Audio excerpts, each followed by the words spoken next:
monggo majenin dan di belakang monggo maju Pak. Itu sebuah rekor nih. Ini orang kecil ternyata orang kesana juta atau nanti monggo-monggo dan pindah ke kawan. Bismillahirrahmanirrahim. Assalamualaikum warahmatullahi wabarakatuh.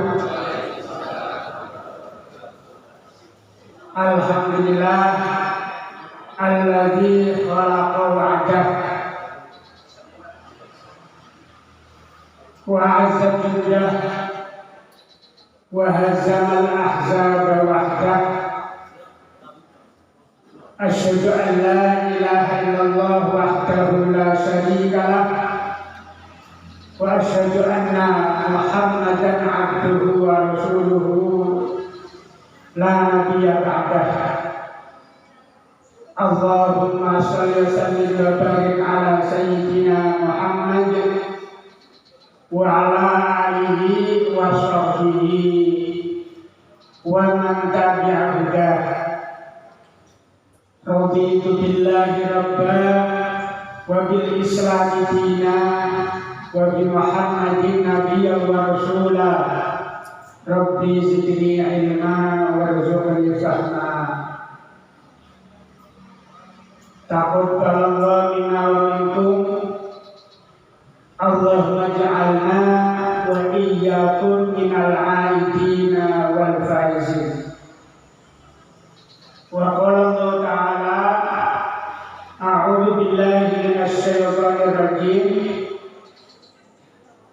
Ya ayyuhalladzina amanu taqullaha wal tanzur nafsum ma qaddamat lighad wattaqullaha innallaha khabirun bima ta'malun.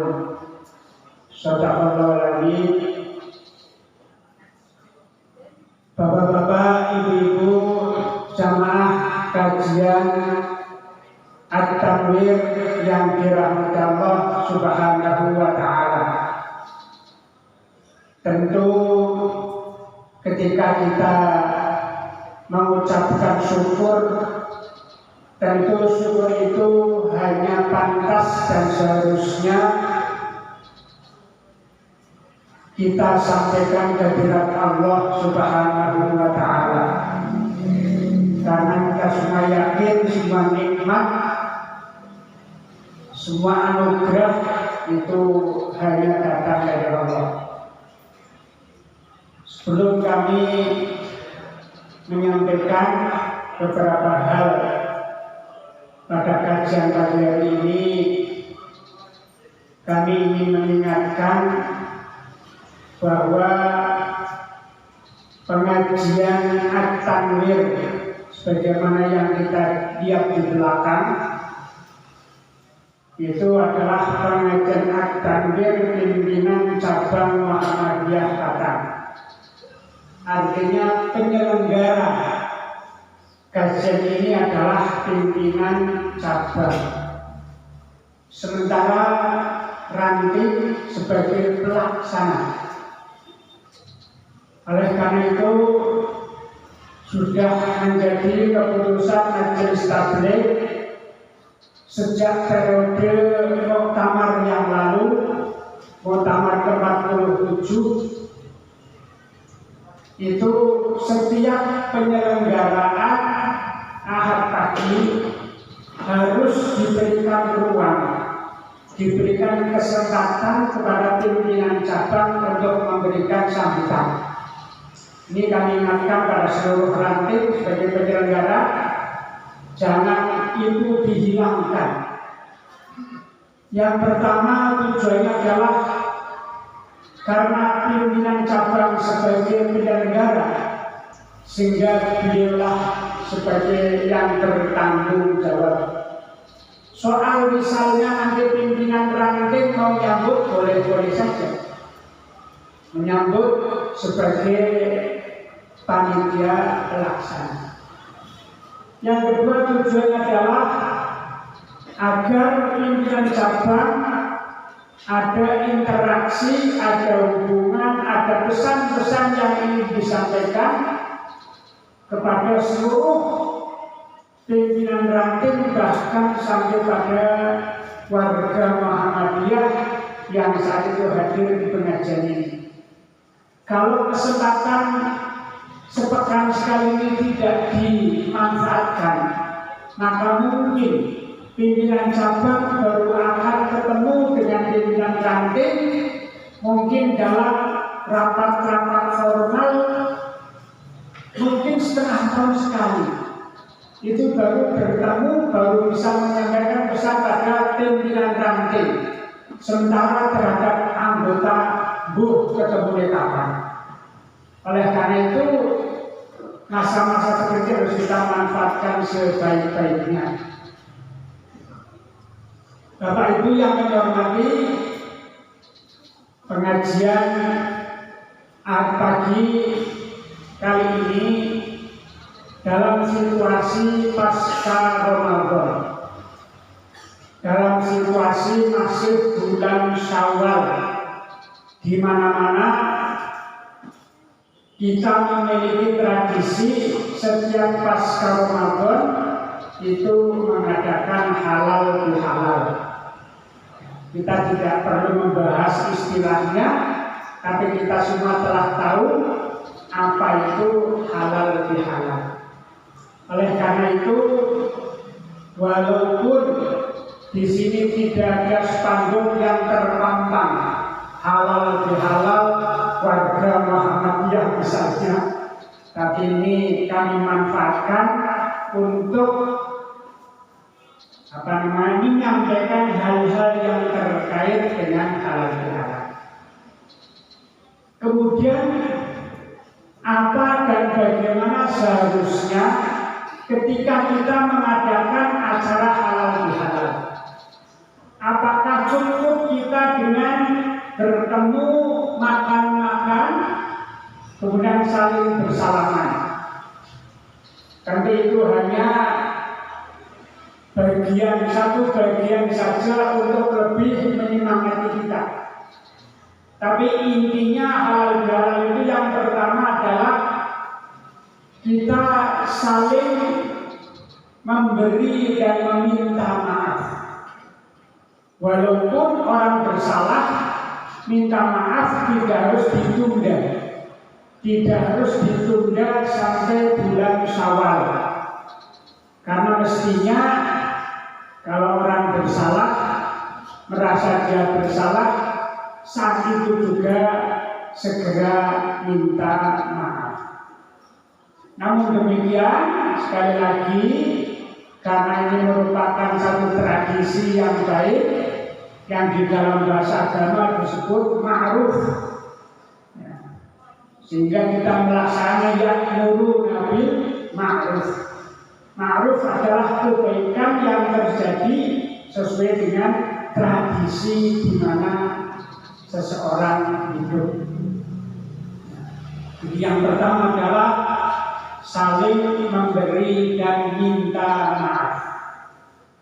Pemberian itu dilakukan dengan dua cara. Yang pertama, bisa diberikan, pemberian dilaksanakan dengan cara sembunyi-sembunyi. Yang kedua, dengan cara terang-terangan. Pemberian maaf juga bisa kita laksanakan dengan sembunyi-sembunyi, yaitu kita laksanakan surat Ali Imran ayat 134, wal afina anin nas. Artinya, jika ada orang yang menyakiti hati kita, tidak usah kita menunggu orang yang minta maaf, tetapi segeralah dimaafkan. Walaupun kita tidak mengatakan pada yang bersangkutan, tetapi bersihkanlah hati kita dari rasa sakit, apalagi dendam. Ini pemberian yang diberikan secara sembunyi-sembunyi. atau dengan cara terang-terangan. Pemberian maaf dengan cara terang-terangan di bulan Syawal ini bagaimana caranya? Nah, biasanya gimana Pak?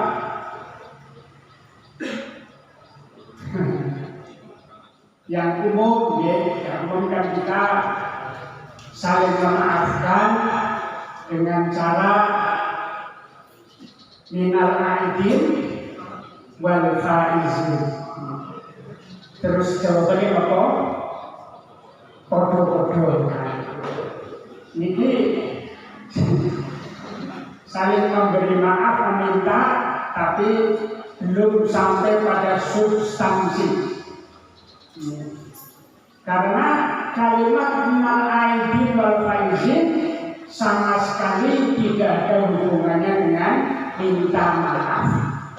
Mulanya itu jawabannya podo-podo sih, podo apa nih? Perlu kita pertanyakan. Jadi kalau minta maaf ya sebutkan saja dengan bahasa Jawa, dengan bahasa Indonesia. Maaf, ini mungkin dari yang baik ini saya pun merasa punya salah kali dengan. Oleh karena itu pagi hari ini saya mohon ridhonya, saya mohon dimaafkan segala kesalahan saya, bahkan kalau punya hutang mohon disahkan. Nah, sehingga Pak podo-podo aku yang dua hutang baru di.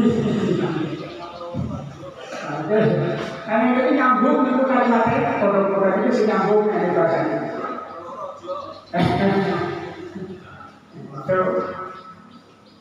Makanya karena kita baru saja Ramadan, makanya yang paling baik di samping kita maafkan, kita ikuti asar sahabat, yaitu dengan ucapan taqabbalallahu minna amin. Ini satu tradisi juga dari para sahabat, karena mengingat bahwa kita baru saja melaksanakan puasa, sehingga kita berharap agar puasa kita diterima oleh Allah Subhanahu wa Ta'ala. Bapak-bapak, ibu-ibu yang saya hormati,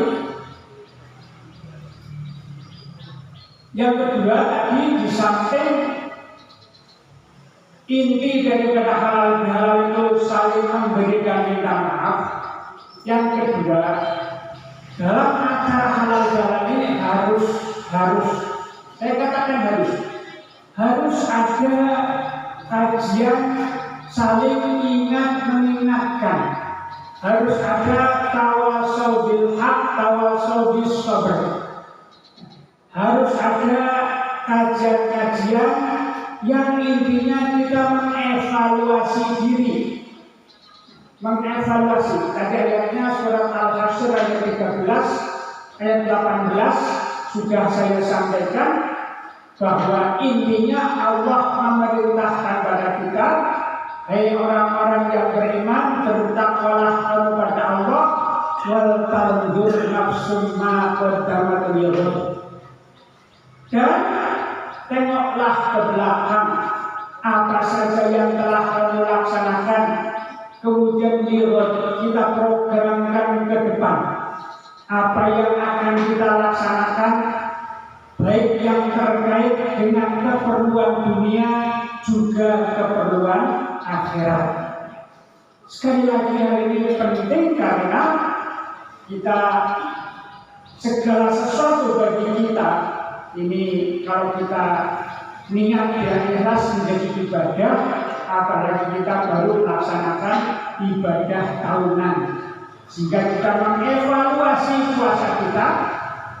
Kemudian bagaimana seharusnya kita ke depan untuk 11 bulan yang akan datang. Kita semua telah tahu bahwa tujuan puasa yang sering disampaikan di ceramah-ceramah Ramadan, sebagaimana Allah firmankan di dalam Al-Baqarah ayat 183. Yang ujung-ujungnya adalah la'allakum tattaqun. yaitu agar puasa kita mudah-mudahan Allah menggunakan kalimat la'alla yang artinya semoga atau mudah-mudahan, berarti belum tentu. Mudah-mudahan kamu semua menjadi orang yang bertakwa. Saya katakan belum tentu karena Rasulullah juga memberikan satu prediksi, kam min shaimin laisa lahu jazaa illal ju' wal 'aths. Banyak sekali orang-orang yang berpuasa tetapi boro-boro takwa, pahala tidak dapat, yang diperoleh hanya lapar dan haus. Inilah pentingnya maka pada saat-saat seperti ini kita mengevaluasi lagi, kita mengkaji lagi tentang masalah takwa. Apa sebenarnya arti dari takwa? Kalau takwa, pengertian takwa ditinjau dari segi bahasa, kita semua adalah artinya al-insaf, yaitu menahan diri. Jadi puasa atau puasa itu adalah al-insaf yang akan menghasilkan takwa dengan cara menahan diri. Ini asyam atau as-saum. Kemudian pengertian takwa ketika kita telah melakukan puasa, telah melakukan pengendalian diri, maka kita semoga menjadi orang yang bertakwa. Apa arti takwa? Arti takwa sebagaimana yang kita kenal, apa Pak? Apa? Melakukan perintah-perintah Allah, meninggalkan larangan-larangannya. Sehingga ayat 183 itu kalau kita terjemahkan, Allah telah mewajibkan kepada kamu berpuasa sebagaimana Allah telah mewajibkan kepada umat-umat yang terdahulu, supaya kamu bisa melaksanakan perintah Allah dan meninggalkan larangan. Pertanyaan saya, sebelum puasa jenengan sudah melaksanakan perintah Allah atau tidak? Sampun nggih, berarti wis takwa. Berarti wis takwa. Kalau penetapan melaksanakan perintah, kita sudah laksanakan perintah itu. Larangannya sudah kita tinggalkan. Kok supaya menjadi takwa? Bingung kan betul? Oleh karena itu, mari kita coba kaji tentang masalah takwa tadi. Takwa yang dikatakan oleh Allah dalam ayat ini yang harus dilaksanakan dengan puasa, yang tadi diartikan puasa adalah menahan diri. Maka berarti puasa itu adalah satu proses. Puasa adalah kita menjalankan proses pengendalian diri kita. Dari pengendalian diri dari apa? Dari banyak sekali hal-hal yang seharusnya kita laksanakan. Antara lain yang pertama, puasa adalah satu proses untuk pembinaan dan pendidikan. Sehingga dengan puasa kita dididik, kita dibina tentang pendidikan, tentang apa? Tentang baik buruk, tentang halal haram, tentang sunnah dan wajib, tentang boleh dan tidak boleh, tentang keinginan dan kebutuhan. Ya. Ini semuanya sebenarnya tercakup dalam kita berpuasa. Karena puasa kita diajarkan mana yang boleh, mana yang tidak boleh, mana yang keinginan, mana yang kebutuhan. Nah, ini masalah keinginan dan kebutuhan ini banyak sekali kita, wabil khusus ibu-ibu yang tidak bisa menahan diri. Bahkan kadang-kadang tidak bisa membedakan antara keinginan dan kebutuhan. Wabil khusus bagi ibu-ibu yang berkelebihan secara materi. Ibu-ibu niku nek sudah bumol, niku pengen kabeh Pak. Nggak makin ngancani boten. Biasa ibu niku pengen kabeh. Nek ana duwite pengen dituku kabeh. Walaupun kok tekan omah ditumpuk tok. Weruh tas apik pengen tuku tas. Weruh sandal apik pengen tuku sandal. Weruh anyar ukur dincu pengen dituku.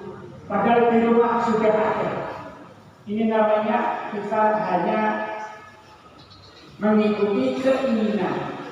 Kita belum bisa mengendalikan keinginan untuk kebutuhan. Ini dalam puasa sudah kita laksanakan, kita belajar masalah ini. Yang kedua, dalam puasa adalah kita mengintrospeksi diri. Pengendalian kita dalam masalah introspeksi diri. Siapa sebenarnya kita? Kita ini tidak lain adalah hamba Allah. Yang namanya hamba, hamba itu dalam bahasa Indonesia adalah budak. Maka zaman dulu ada namanya budak belian. Yang namanya budak itu tidak memiliki kekuasaan apapun. Semuanya, tenaganya, pikirannya itu diperuntukkan sang majikan.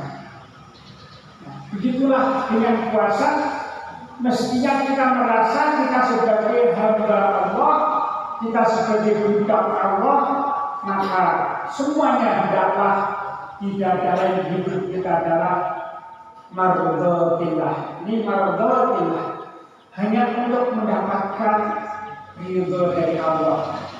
Karena budak yang melaksanakan perbuatan yang tidak diridhoi oleh majikannya, bisa jadi dia kemudian dijual lagi.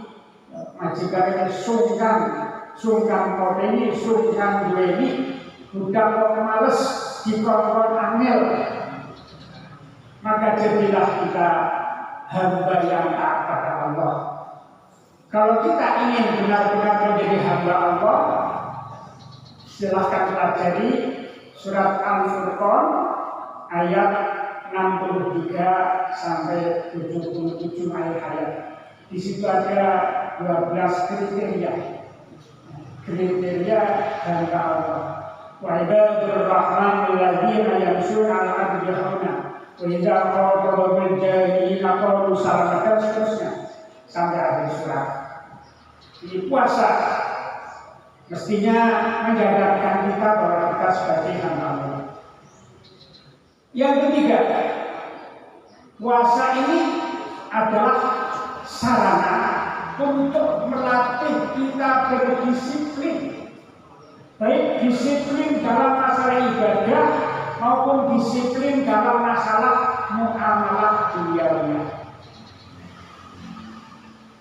Karena kita diajarkan kapan kita harus mulai makan, kapan kita harus mulai berhenti makan.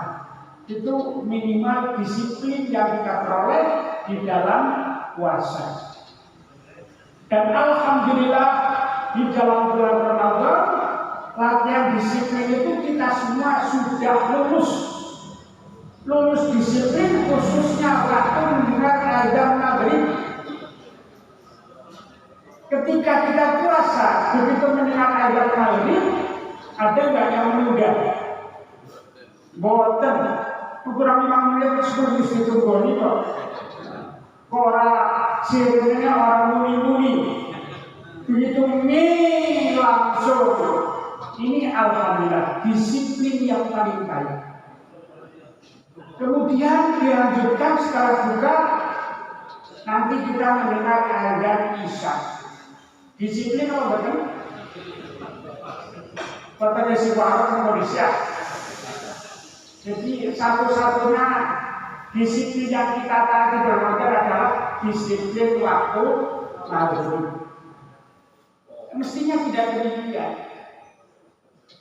Karena di luar puasa pun sebenarnya kita juga telah diajarkan disiplin, yaitu ketika setiap hari 5 kali Allah memanggil kita lewat suara muadzin di masjid sholat, yang seharusnya itu mendisiplinkan kita untuk segera datang ke masjid, lebih khusus bagi para bapak-bapak, para lelaki.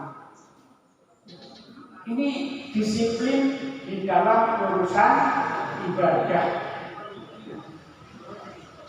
juga di dalam muamalah duniawiyah. Kita harus terapkan disiplin itu dalam kehidupan sehari-hari. Kapan waktunya kita bekerja, kapan waktunya kita istirahat, kapan waktunya kita bercengkrama dengan anak istri, dengan cucu, kapan waktunya kita harus berusaha bisa disiplin waktu. Kemudian juga disiplin di dalam masalah yang sebenarnya remeh-temeh, tetapi kalau kita tidak disiplin akan menyulitkan kita. Contohnya, ini yang banyak terjadi ketika kita menempatkan kunci motor sak nggon-nggon. Orang disiplin tempat, begitu nganggo mubeng, melupune yang buat tamu yang tengah sehingga yang kamar. Orang ketemu-ketemu, jebule gitu, nengsak, itu bapak-bapak terus itu pengalaman itu, karena tidak disiplin, sehingga mestinya mangkatnya kasih, jadi telat gara-gara kunci motor, gara-gara tidak disiplin. Ibu-ibu begitu, dompet peso sanggon-gon, karena masak hadiah pesonya tinggi, karena tidak disiplin. Sehingga disiplin ini sangat-sangat menunjang dan memudahkan kehidupan kita. Makanya kami berharap, marilah kita juga disiplin di dalam melaksanakan kajian Ahad pagi. Tadi Pak Amir minta pengajian dimulai jam 6, sayangannya jam 6 dimulai. Karena toleransi seberapa jam, mulur meneh 5 menit. 5 menit mulur meneh 5 menit. Akhirnya setengah itu dimulai. Maka monggo bapak-bapak sing wis poso introspeksi diri, bisa disiplin ora nek arep mangkat ngaji Ahad. Nek untuk bisa disiplin berarti salah satu kegagalan puasa jenengan. Nek untuk bisa disiplin berarti salah satu kegagalan puasa. Karena salah satu tadi puasa adalah kita mengguna disiplin.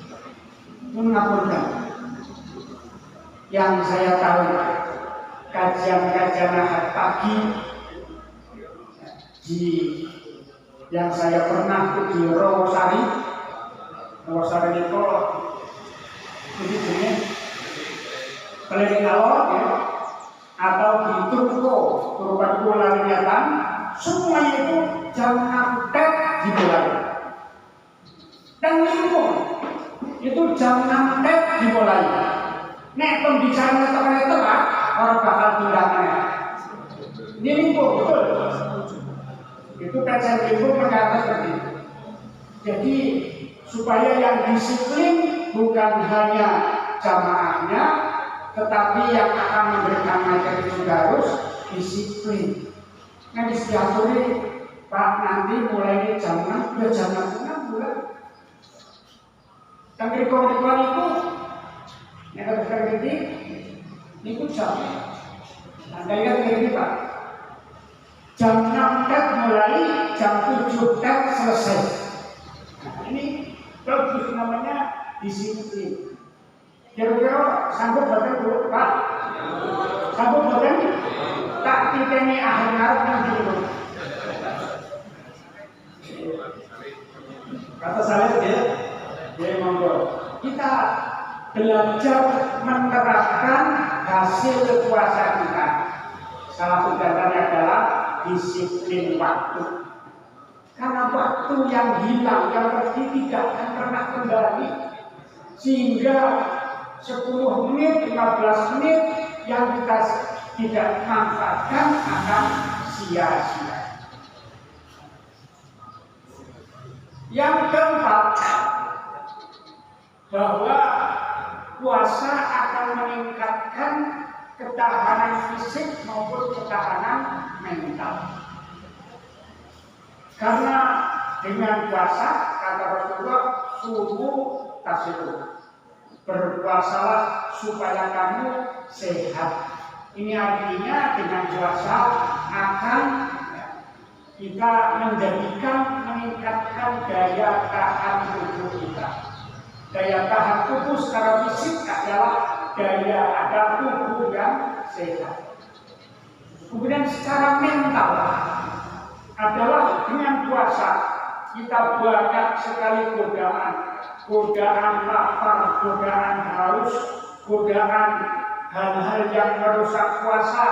Tetapi ketika kita bisa menahan diri, mental kita akan menjadi mental yang kuat. Mental yang kuat tidak akan mudah terganggu, tidak akan mudah terbujuk rayu oleh godaan-godaan apapun. Wong-wong sing korupsi itu, insya Allah puasanya orang bener. Insya Allah. Pertama, wong-wong sing korupsi itu sholatnya genap orang bener. Apa yang saya sampaikan bukan ngarang, tetapi inna sholata tanha anil fahsya'i. Sholat itu akan mencegah kita dari perbuatan keji dan mungkar. Koisi korupsi, kok Gusti kapusi, boten. Sholat kita yang tidak benar.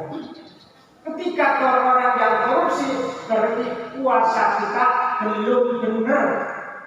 Karena kita tidak mampu menahan hawa nafsu. Karena kita tidak mampu menahan larangan-larangan Allah. Maka insya Allah saya bisa menyatakan puasanya hanya sekedar menahan lapar dan haus. Termasuk kelompok sing ibu sok ngapusi ke pasar dinyakin 30 mau dinyakan 40 dia boleh seket. Padahal udah dikatok wong sing menyang itu teko pertama munine bisa sing menyang. Ini menunjukkan kegagalan kedua dari puasa kita. Kemudian yang kelima adalah kita mempertebal iman. Hakikat iman itu apa? Hakikat iman adalah mentaati perintah Allah. Karena iman adalah aqdun bil qalbi, qaulun bil lisan, wa amalun bil kekal. Iman adalah keyakinan dalam hati yang dibuktikan dengan ucapan-ucapannya selalu baik, ucapan orang yang beriman, ucapan yang senantiasa mengajak kepada kebaikan, dan juga dibuktikan dalam bentuk amal perbuatan. Makanya kalau kita hanya meyakini saja akan adanya Allah, ketika kita hanya meyakini akan kekuasaan Allah, Allah adalah zat yang menciptakan saya, Allah adalah zat yang memberi rezeki pada saya, Allah adalah zat yang memberikan umur pada saya, tetapi tidak memerintah Allah, itu namanya belum beriman. Niku imannya iman iblis. Ya. Iblis kan imannya begitu, tidak boleh dari Allah. Iblis meyakini Allah lah yang menciptakan, Allah yang memberi umur. Oleh karena ketika Allah mengutuk iblis menjadi penghuni neraka, iblis pun kemudian minta pada Allah, oke ya Allah, karena Engkau telah menjadikan aku sebagai hamba yang terkutuk, maka izinkanlah saya minta pada Engkau, berilah saya umur yang panjang sampai hari dibangkitkan nanti. Yang kedua, saya minta izin ya Allah agar saya nanti akan menggoda anak keturunan Adam. Ini iblis yakin bahwa Allah yang memanjangkan umur. Tetapi keyakinan itu tidak dibenarkan oleh Allah karena tidak mau mentaati perintah Allah. Wa qala rabbuka lil malaikati, ya mereka setuju di agama fasajadu illa iblis. Disuruh mohon kepada saja tidak mau.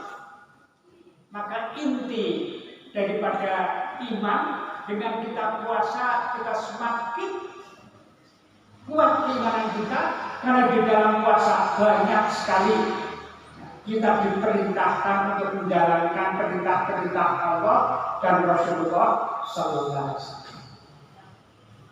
Yang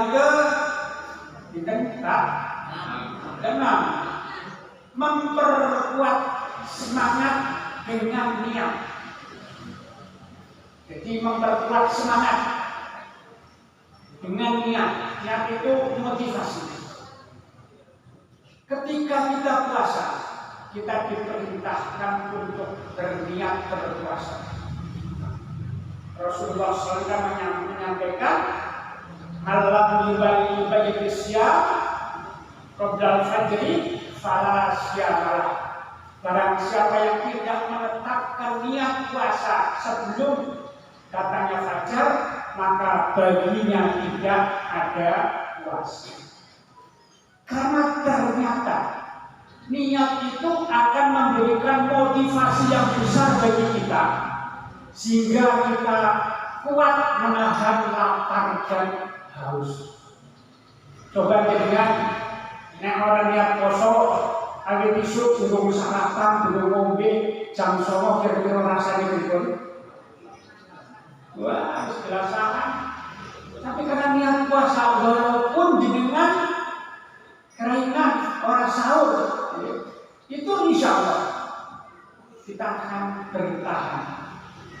Jadi niat itu membentuk seseorang menjadi memberikan kekuatan, menjadi motivasi yang besar. Makanya Rasulullah Sallallahu Alaihi Wasallam yang menyampaikan innamal a'malu binniyat, agar niat kita benar, niat kita baik, supaya memiliki motivasi yang besar sehingga kita mampu melaksanakan perintah-perintah Allah dengan sebaik-baiknya. Yang ketujuh adalah dengan puasa kita diperintahkan untuk memperbanyak, bukan diperintahkan melakukan, tapi memperbanyak. Karena hakikatnya amal-amal sunnah puasa itu adalah sebagaimana amal-amal yang sebenarnya sudah kita laksanakan ketika sebelum puasa. Kita diperintahkan dia mulai saat berpuasa biasa tahajud, diperintahkan baca Al-Quran, saben dina wis maca Quran, diperintahkan memperbanyak sedekah, sebelumnya sudah sedekah. Sehingga dengan puasa kita meningkatkan kuantitas dan juga kualitas amal-amal kita. Semua itu dari 7 hal yang saya sampaikan, walaupun kalau kita masih merenung mungkin masih belasan lagi hal-hal yang perlu kita ambil hikmahnya dari puasa, tapi semua itu adalah dalam rangka al-imsak, dalam rangka menahan diri dari nafsu-nafsu kita. Rasulullah SAW bersabda, "An Abi Sa'id Al-Khudri radhiyallahu anhu, sami'tu Rasulullah sallallahu alaihi wasallam yaqul." Saya mendengar Rasulullah pernah bersabda, "Man shoma Ramadhana, barang siapa puasa Ramadan, wa arafa hududahu, dan dia mengetahui batas-batas puasa, mengetahui mana yang boleh, mana yang tidak, mana yang sunnah, mana yang wajib, mana yang membatalkan, mana yang merusak pada puasa. Kemudian watahaffadhu mimma kana yang badilahu ayatahaffadhu."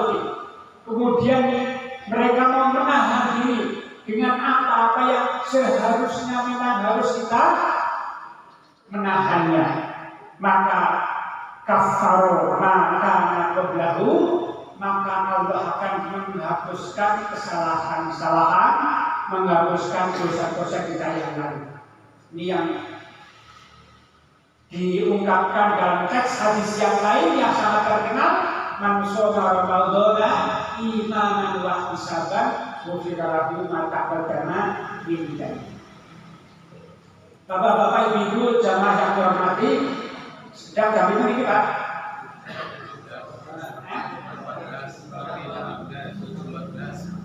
Sekarang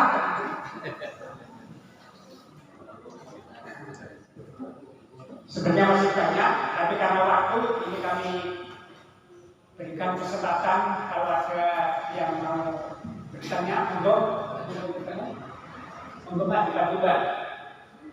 Baik, silakan untuk 2 pertanyaan saya ajukan kepada para jemaah. Mohon dari ibu atau bapak yang mau bertanya, silakan. Adakah yang mau bertanya bisa merapat ke depan mikrofon? Ibu? Atau dari bapak-bapak mungkin? Baik. Oke. Bertanya. Oke, alhamdulillah. Kalau ada pertanyaan, berarti sudah paham kabeh. Padahal wonten belum saya sampaikan, tapi alhamdulillah dengan ngerti. Apa itu? Ini saya tanyakan, tapi tidak saya berikan jawabannya sekarang. Nanti jawabannya setengah jam. Wahyu pengertian takwa itu melaksanakan perintah meninggalkan larangan. Tetapi kenapa Allah masih memerintahkan kita atau memberikan harapan kita agar bertakwa? Monggo, angkat dicari jawabannya. Dicari di rumah. Mudah-mudahan kita semua diberikan kekuatan oleh Allah menghadapi 11 bulan ke depan. Kemarin kita baru perang selama 1 bulan. Musuh kita itu musuh yang sudah dilemahkan oleh Allah. Karena kata Rasulullah dalam bulan Ramadan, setan-setan dibelenggu sehingga musuh jenengan dislemes. Mulanya dengan kuat mengalahkan setan, sebenarnya apa cak sini? Kita tidak perlu bangga karena musuh wis. Kemudian dengan melawan setan keroyokan bareng-bareng. Kalau sakit dorong bakal seluruh dunia. Tapi ke depan 1 Syawal belenggu setan dilepas. Setan isi bodoh betul. Wah, Godanya komunis belum dilepas sudah full, tenaganya full akan menggoda jenengan, memerangi jenengan. Waktunya bukan 1 bulan, 11 bulan. Jenengan merangi dewe, orang keroyokan, hingga monggo kuat atau tidak. Ya, nek sing kuat berarti puasanya berhasil. Nek sing ora kuat berarti puasane. Nah, monggo dengan dinilai sendiri-sendiri orang sang ukur wong. Itu saja, terima kasih. Ada kekurangan salah, maaf. Sekali lagi atas nama pribadi dan juga keluarga, bahkan teman-teman di organisasi, kalau ada kesalahan mohon maaf yang sebesar-besarnya. Akhirul kalam, nasrun minallah wa tabarik wa basyiril mu'minin. Wassalamualaikum warahmatullahi wabarakatuh. Doa, monggo kita minta pada Allah SWT agar sekali lagi Allah memberikan kekuatan kepada kita dan diberikan bisa melaksanakan kebaikan dengan istiqomah. Bismillahirrahmanirrahim. Allahumma shalli ala sayyidina Muhammad sallallahu alaihi wasallam. Alhamdulillahirabbil alamin, hamdan syakirin, hamdan na'imin, hamdan yuafi ni'amaka wa mazidah. Ya rabbana lakal hamdu kama yanbaghi li jalalika karim wa 'azimi sultanik. Allahumma ya musabbibal asbab, ya fatihal abwab, ya sami'al aswat, ya mujibad da'wat, wa ya qadiyal hajat, ikfina bihalalika karamik, wa qina fadlika amman siwak.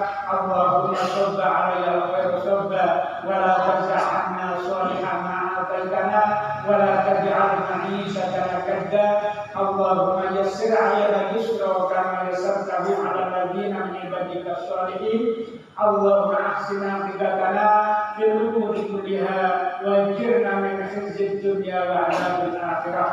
Allahumma taqabbal minna salatana wa qiyamana wa ruku'ana wa sujudana wa tamim ta'sirana. Ya Allah, ya Allah, ya Allah, ya arhamar rahimin. Rabbana atina fid dunya hasanah wa fil akhirati hasanah wa qina adzabannar. Wa sallallahu ala Muhammadin wa ala alihi wa sahbihi ajma'in. Walhamdulillahirabbil alamin. Baik, warahmatullahi wabarakatuh. Demikianlah materi ini dibacakan dari beliau Bapak Ustaz